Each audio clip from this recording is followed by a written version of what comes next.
अस्सलाम वालेकुम मेरे प्यारे व्यूवर्स, कैसे हैं आप सब। उम्मीद करती हूँ आप सब बिल्कुल ठीक होंगे। आज मैं अपने प्यारे व्यूवर्स को पोटा सवियों को बनाने का, इसको अच्छे से ब्राउन करके सेव करने का तरीका बताऊंगी कि कैसे आपने इसको बुनाई करके इसको आप सेव कर सकते हैं। जी, ये घर में होममेड बनी हुई सवैयाँ हैं जो कि मैदा और थोड़ी सी सूजी डाल के बनाई जाती है।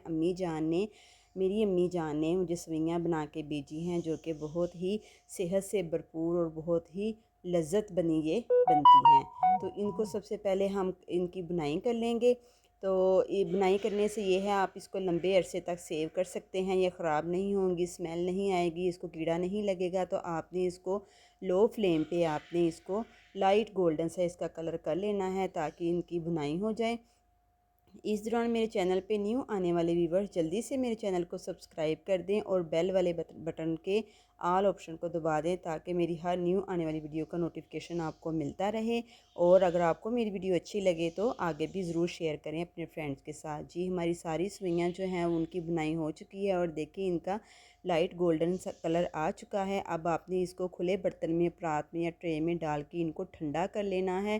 ठंडा अच्छे से ठंडा करने के बाद आपने इसको फिर डिब्बे में, प्लास्टिक के जार में, स्टील के बर्तन में, जिसमें भी आप सेव करना चाहें आप इसको ठंडा करके सेव कीजिएगा। गरम गरम आप इनको सेव नहीं करना वरना ये ख़राब हो जाएंगी, स्मेल आएगी। मैं प्लास्टिक के बर्तन में इनको डाल रही हूँ, ठंडी हो चुकी हैं तो इनको मैं सेव कर लूँगी। तकरीबन आप इसको 1 साल तक ऐसे ही बुनाई करने के बाद जब रख लेंगे तो ये इनको कुछ नहीं होगा। अब जितनी बनानी है उतनी आप इसको निकालें और बाकी अच्छे से डब्बे को बंद करके इसको सेव कर लें। मैं 1 प्याली जो सवैयाँ हैं इनको मैं बनाऊंगी।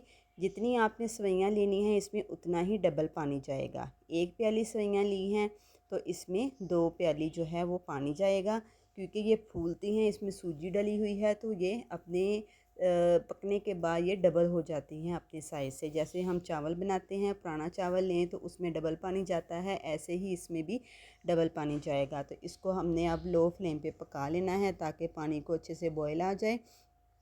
जो इसके ऊपर झाग आएगी, इसको पकाने के बाद उसको हमने उतार लेना है ऊपर से।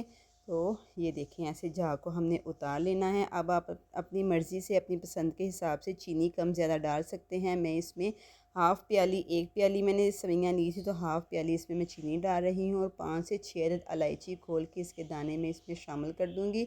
इससे इसका बहुत अच्छा टेस्ट और फ्लेवर आता है। आप इसमें बादाम, पिस्ता और अपनी मर्ज़ी से काजू वगैरह भी डाल सकते हैं, लेकिन मैं ऐसा कुछ नहीं डाल रही क्योंकि मेरे घर में मेरे बच्चे इन चीज़ों को पसंद नहीं करते। और इसमें मैं डालडा घी नहीं, इसमें देसी घी यूज़ कर रही हूँ। देसी घी से इसका बहुत ही अच्छा टेस्ट और फ्लेवर आता है। 3 चम्मच इसमें मैंने देसी घी डाला है। देसी घी डालने के बाद अब हमने इनको पका लेना है।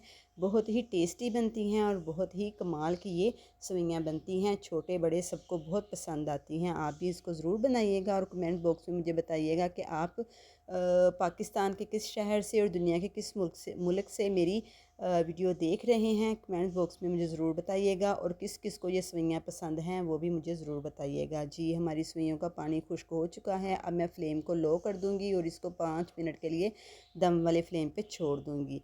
5 मिनट के बाद देखें जी, हमारी सवैयाँ बहुत ही अकेली अकेली खिली खिली हमारी सवैयाँ बिल्कुल बन के रेडी हैं। बहुत ही टेस्टी बनती हैं, आप भी ज़रूर ट्राई कीजिएगा। इसके ऊपर दूध डाल के खाएं, दही के साथ खाएं, बहुत ही ये टेस्टी लगती हैं। बहुत ही ये कमाल की होती हैं और हेल्दी हैं। ये मैदे को बिल्कुल भी डिस्टर्ब नहीं करेगी। बहुत ही ये ताकतवर चीज़ है। बच्चों को लाजमी बना के दें और अपने बुज़ुर्गों को भी, ख़ुद भी खाएँ। और मुझे दुआओं में ज़रूर याद रखिएगा। अल्लाह हाफिज़।